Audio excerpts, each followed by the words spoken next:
बच्चों, आज हम एक नया टॉपिक सीखेंगे, ठीक है? जल जनित बीमारियों के बारे में कौन कौन जानता है? कौन बताएगा? तुम बताओ। पानी में से फैलने वाली बीमारियां। बहुत अच्छा। ऐसे बीमारियां जो पानी में मौजूद सूक्ष्म जीव, वायरस या बैक्टीरिया से होती हैं। अस्वच्छता और साफ सफाई की कमी और गंदा पानी से ये बीमारियां फैलती हैं। ऐसी जल जनित बीमारी का नाम बता सकता है कोई? पेचिश। सही कहा, ये दूषित खाना और पानी से पेचिश होती है। मोहन, तुम एक नाम बताओ। उठो, क्या कर रहे हो? पानी से और कौन सा बीमारी फैलता है? क्लास में सोने के लिए आते हो क्या? नहीं मैडम। फिर तो ध्यान क्यों नहीं दे रहे हो? जाओ, बाहर जाकर मुंह धोकर आओ। जाओ, बाद में ऑफिस में आकर मिलो।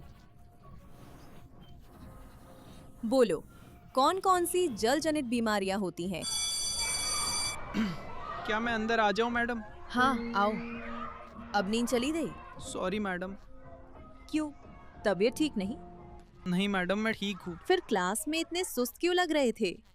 कुछ है तो बताओ, नहीं तो मुझे पता कैसा चलेगा। बहुत भूख लगी थी और थकान भी लग रहा था, इसलिए ध्यान नहीं दे पा रहा था। सुबह कुछ खाकर क्यों नहीं आए? माँ काम पर चली गई थी। स्कूल में दोपहर का खाना मिलता है, इसलिए बिना नाश्ता किए आ गया। बेटा, स्कूल में खाना तो दोपहर को मिलता है, पर सुबह कुछ खाकर आना चाहिए ना। माँ घर पर नहीं थी, पर घर में जो भी है खाकर आना चाहिए।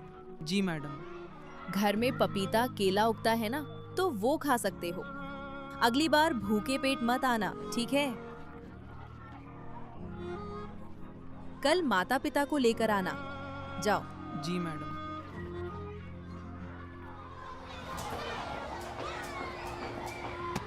चलो ना, खेलते हैं। देवी और दीपा, खेलना नहीं क्या? यहाँ क्या कर रहे हो?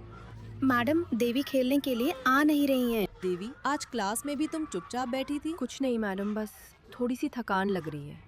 शायद आज उसने नाश्ता नहीं किया। हे भगवान, तुमने भी कुछ नहीं खाया? सही से खाना खाओगी तभी स्वस्थ रहोगी। स्वस्थ रहेंगे तभी खेलने, पढ़ने और अच्छा प्रदर्शन करने की ऊर्जा मिलती है। लेकिन हमें पता कैसे चलेगा कि हम सही खाना खा रहे हैं? सबसे पहले ये जंक फूड खाना बंद करो। पौष्टिक खाना जैसे रोटी, सब्जी, स्थानीय सब्जियां और मौसमी फल खाओ। क्या हम मछली भी खा सकते हैं? हाँ, अगर आप नॉनवेज खाते हो तो मांस, अंडा और मछली भी खा सकते हो। ये शरीर और दिमाग के विकास में मदद करता है। और साथ ही व्यक्तिगत स्वच्छता, ये भी बहुत जरूरी है। मैडम, हमें हमेशा हाथ पैर धोकर ही घर में आना चाहिए और शौचालय जाने के बाद भी हाथ पैर धोना चाहिए। मैं कुछ समय से देख रही हूँ कि आपके बच्चे खाली पेट स्कूल आ रहे हैं। खाली पेट? नहीं नहीं मैडम, वो तो रोज खाना खाकर आते हैं। कभी कभी काम में व्यस्त होने से हम बच्चों पे ध्यान नहीं दे पाते। हमें ध्यान रखना चाहिए कि वे सही से खा रहे हैं या नहीं।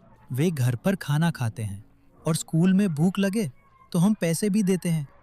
स्कूल में दोपहर का खाना भी मिलता है ना मैडम? स्कूल में खाना मिलता है, लेकिन सुबह का नाश्ता भी जरूरी है।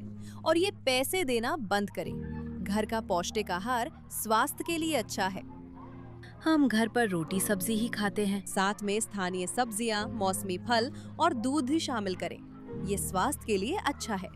हम रोज दाल भी बनाते हैं। अगर बच्चों को सही पोषण नहीं मिलेगा तो कुपोषण, एनीमिया और पोषक तत्वों की कमी हो सकती है।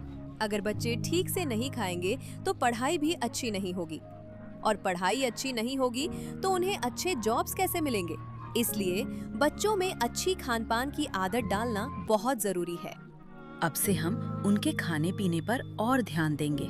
हमें बुलाने के लिए बहुत धन्यवाद। कोई बात नहीं सर, आगे भी कोई जरूरत होगी तो मैं आपको बताऊंगी।